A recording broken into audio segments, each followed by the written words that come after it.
une position peu confortable puisque je fais obstacle à la conversation que vous voulez, Monsieur le Président, stimuler.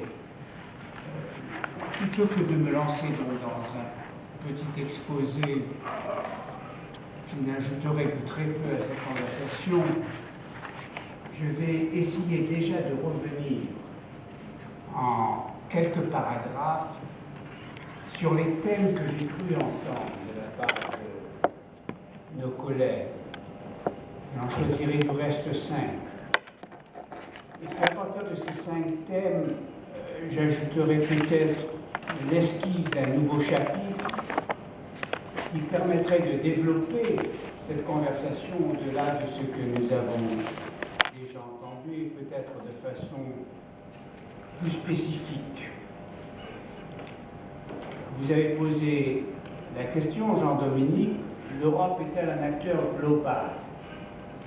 Il est facile d'y répondre oui. Mais il faut ajouter un certain nombre de qualifications. Et la première d'entre elles, et c'est donc mon premier paragraphe,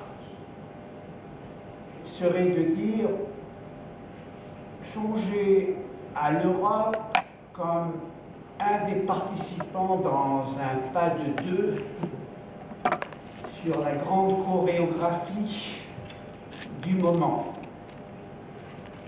Et on sait fort bien que pour que ce pas de deux réussisse, il faut évidemment avoir un partenaire privilégié, un partenaire capable, qui permette aux pirouettes de se faire à l'aventure. Il n'y a aujourd'hui, dans le contexte international, aucun G2 plus crédible, plus plausible, plus efficace, plus pertinent que le G2 entre les États-Unis d'Amérique et l'Europe. États européens et Union européenne, nous y reviendrons. Et nous avons là une alliance communautaire au sein de laquelle les valeurs sont compatibles, les intérêts sont comparables, les objectifs sont dans l'ensemble communs et les moyens sont complémentaires. Et je choisis mes mots soigneusement.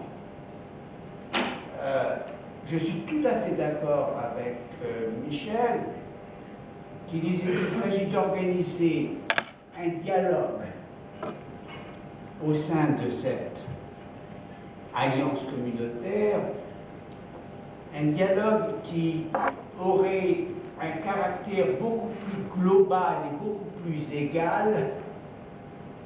égalitaire que cela n'a été le cas à ce jour.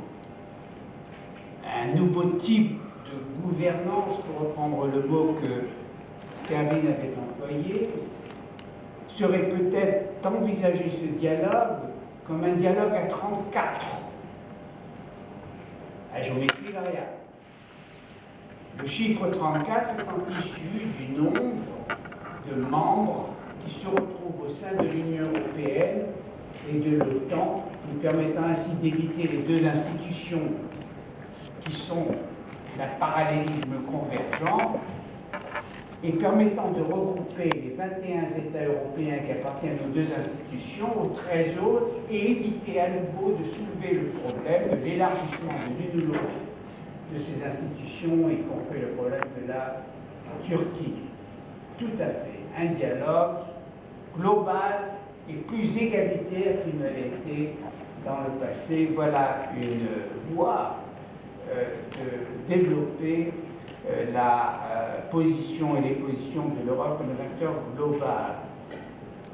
Mon deuxième paragraphe, un peu plus court, partirait de la notion que l'Europe ne peut pas essayer de s'affirmer comme une espèce de nouvel exceptionnalisme. Dieu sait, ce n'est pas le moment, soit dit en passant. Mais au-delà de cela, je réagis à l'emploi du mot modèle, qui revient souvent. L'idée d'un modèle, c'est qu'il peut être répété. Or, la construction européenne telle qu'elle fut lancée, comme l'a rappelé Jean-Dominique, entre 1945 et 1947, n'est absolument pas répétable. Et en fait, les États européens eux-mêmes aujourd'hui, s'ils devaient lancer l'Union européenne, n'y arriveraient pas. Les conditions étaient absolument uniques dans le contexte de l'époque. Nous pouvons parler d'un exemple européen et préciser la nature de l'exemple. Et l'exemple que les États européens ont enseigné et dont les historiens de l'avenir seront absolument abasourdis a été de prouver que l'on peut surmonter son histoire et que l'on peut changer la géographie sur une base commune et volontaire. Parce qu'au fond, c'est ce qui a été accompli, et cela est irréversible, quoi qu'il arrive dans l'avenir.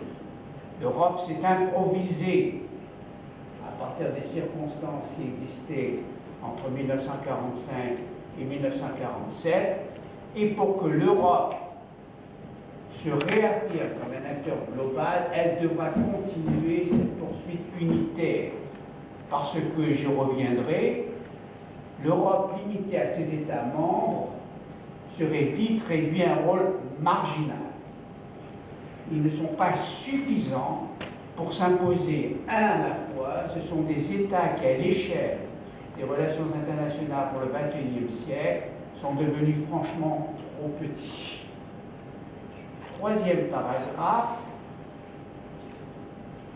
il y a un potentiel en Europe, c'est évident, qui a été décrit particulièrement bien par Michel, qui était rappelé par Jean-Dominique en fonction de ce que l'Europe fait déjà au travers le monde, qui l'impose comme un des pôles du système international au XXIe siècle. Mais, vous avez dit, Michel, c'est un potentiel non assumé. Oui, non assumé. Il est temps, franchement,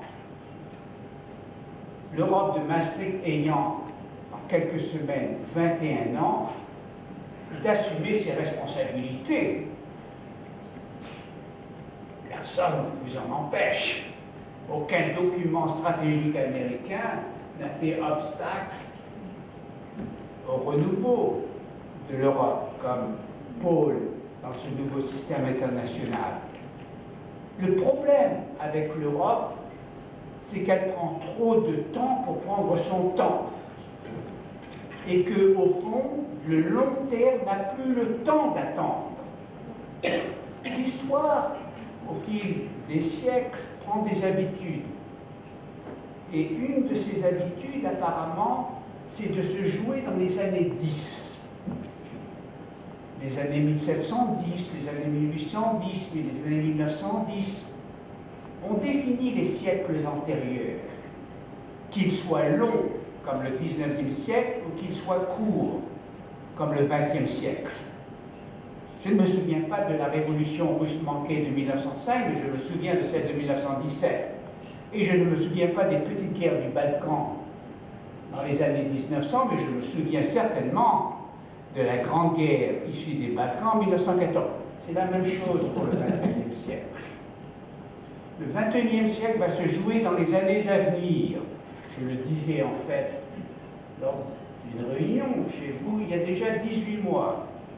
Et je suis absolument convaincu qu'aujourd'hui, plus que jamais, il est possible d'affirmer que c'est dans les mois, quelques années à venir, que les décennies suivantes se joueront. Et pour l'Europe, donc, ce n'est pas une question de réfléchir, de se demander comment agir ou agir. L'histoire va la dépasser. S'il n'y a pas une volonté politique de s'affirmer, il n'est plus possible de prendre son temps pour assurer les futurs désirables, entre guillemets, qui étaient évoqués auparavant. Quatrième paragraphe, on a fait quelques références à la crise actuelle de l'Europe. l'Europe est en panne. C'est vrai, mais quelle panne! Quelle panne! Je n'aimerais pas conduire un véhicule ayant de telles difficultés. Ce n'est pas seulement une panne d'essence, panne de moyens, ce n'est pas seulement une crevaison, l'euro, ce n'est pas seulement un besoin de repeindre la voiture parce que les publics ne la reconnaissent pas. Ce n'est pas seulement un moteur qui ne fonctionne plus, moteur franco-allemand. Ce n'est plus seulement une carrosserie qui fait trop de bruit à partir des rues au travers de poussées populistes que Michel évoquait. C'est une crise totale, la crise la plus totale qu'elle est affrontée depuis 1957. Je resterai bourriche à propos de l'avenir de l'Europe. Je crois qu'elle peut se remettre en place parce que c'est la nature même de cette bête que de se faire à partir des crises et en fonction des crises. Et la capacité dont les Européens ont fait preuve ces 60 dernières années à se relancer lorsqu'ils étaient arrivés à une impasse se démontrera à nouveau, j'en suis sûr. Mais néanmoins, à la contemplation de cette Europe dans ce moment d'urgence, les Américains se posent des questions. Est-ce que l'Europe compte encore? Est-ce qu'on peut faire confiance en Europe pour se réorganiser de telle sorte à contribuer aux efforts qui seront nécessaires dans les années à venir? C'est en fonction de cela qu'on parle de pivot. Ça n'est pas un choix. Ça n'est pas un choix de la part des Américains que de vouloir se détourner. On ne peut pas se détourner des Européens. C'est un couple qui, ayant été marié 50 à 60 ans, se dirait on ne s'aime plus. C'est vrai. Après 50, 60 ans, l'amour se fade, j'entends dire. Mais le divorce est impossible parce que les biens ne peuvent pas être séparés. Nous sommes devenus, à bien des égards,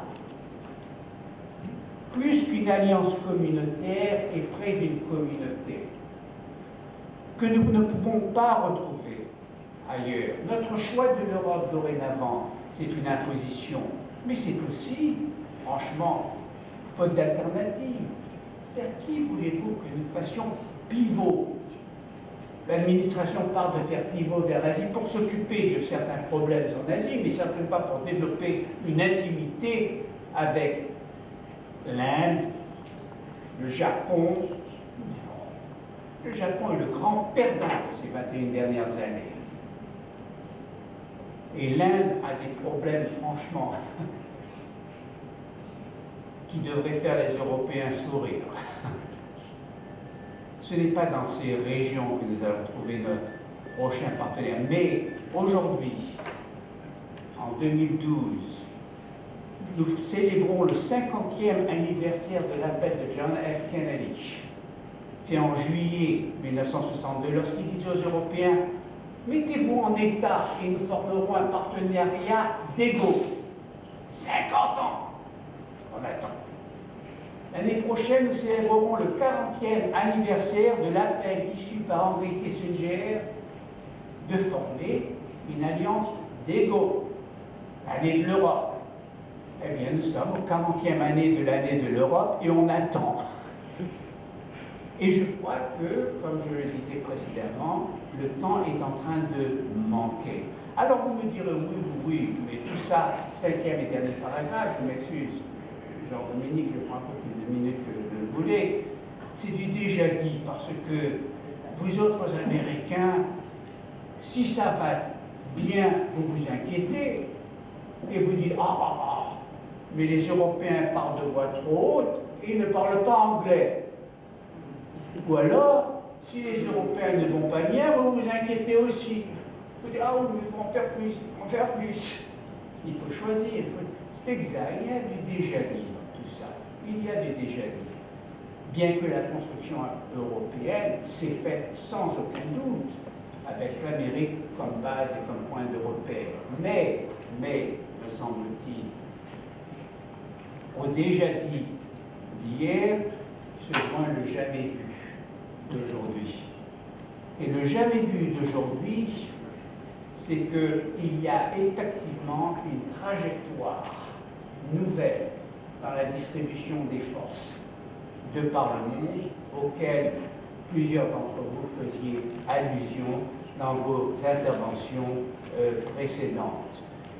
Je crois que ce que les Américains ont appris ces dernières années est très important dans la gestion de ce monde nouveau.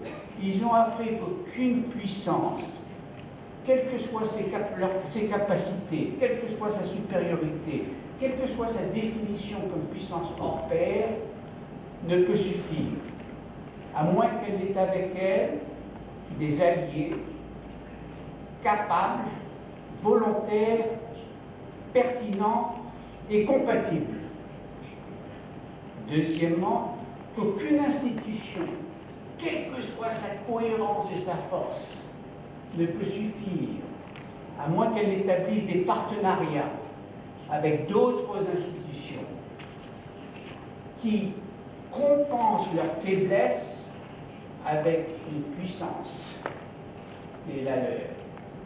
Et troisièmement, les Américains ont appris qu'aucun dossier, quelle que soit l'importance qu'il semble avoir à un moment donné, ne suffit à définir la complexité du monde nouveau. Alors remplacer ces trois propositions avec des références à la puissance américaine qui reste une puissance hors pair, à l'OTAN qui reste une organisation particulièrement capable, et aux théories de 900, si vous voulez, qui a hanté les États-Unis dans les années 2000, et vous avez les données d'une disponibilité nouvelle pour l'engagement avec l'Europe sur la base de cette alliance communautaire que j'évoquais précédemment. Voilà donc les 5 paragraphes. Ouverture d'un nouveau chapitre, j'aurais dit Madame Clinton, Barack Obama qui nous avait parlé d'un pivot sur l'Asie, vous avez aussi dit l'avenir du XXe siècle se jouera en Asie. L'avenir du XXe siècle va se jouer au Proche-Orient dans les années à venir. Il va se jouer au Proche-Orient de telle façon qu'il n'est pas possible d'achever une division du travail là-bas. Seule la complémentarité pour adresser les dossiers du Proche-Orient. La complémentarité veut dire nous n'avons pas besoin de tout faire tous ensemble, mais tous ensemble nous devons tout faire. Même chose. Il y a 5 dossiers qui vont définir le Proche-Orient et qui se joueront dans les mois ou dans les 18 mois à venir. L'Iran. L'Iran est une crise des missiles au ralenti, mais le temps finit. À partir de 8-10 mois, probablement une frappe. Comment les Européens réagiront-ils? Comment les Américains réagiront-ils? Seront-ils prêts à s'engager dans ce dialogue et surtout à transformer ce dialogue en une action quelconque? Aurons-nous, au travers de l'Iran, un type d'opération à la Suez de 1956, au travers desquelles les Américains seront à même, avec les Européens, d'arrêter les Israéliens après que la femme ait été faite? C'est le dossier sur la table. Discutez-en. C'est dans les mois à venir, à moins que l'Iran fasse marche en arrière, ce que j'espère sera le cas. Deuxièmement, la Syrie. Le Proche-Orient est, pour le XXIe siècle, ce que les Balkans étaient au XXe siècle. La Syrie, elle est à nuisance que la Serbie était dans. C'est le catalyseur. C'est le catalyseur. La Syrie a besoin d'un conflit à l'extérieur. Elle recherche de ses vœux. Troisième dossier, c'est, à mon avis, l'État palestinien. On ne peut plus remettre à demain ou après-demain ce qu'on a mis de côté depuis 50 ans. L'explosion sera le 4e dossier, les lendemains du printemps arabe. Négligence au premier rang de ces États. L'Égypte est à pivot. Que faisons-nous en Égypte? Mais que faisons-nous aussi en Afrique du Nord. Et cinquième, mais pas le moindre de tous ces dossiers, ce sont les après-guerres en Irak et en Afghanistan. Après-guerre en Irak, en fonction du potentiel de guerre civile qui attirerait tous les États dans la région, mais aussi après-guerre en Afghanistan, en fonction des élections au Pakistan qui sont prévues pour 2013. Qu'est-ce que j'ai là? J'ai un moment Sarajevo. Un moment Sarajevo parce qu'au fond, ce que nous avons eu en 1912-1914, c'est la juxtaposition de toute une série de petits conflits qui ont dégénéré en une grande guerre. Ce n'est pas le même scénario que nous avons pour l'année 2014. Et c'est là, je crois, où la relation américano-européenne sera testée et où l'Europe aura la possibilité de faire preuve de ses nouveaux dons comme acteur global. Je m'excuse, j'ai pas plus de temps. Merci infiniment.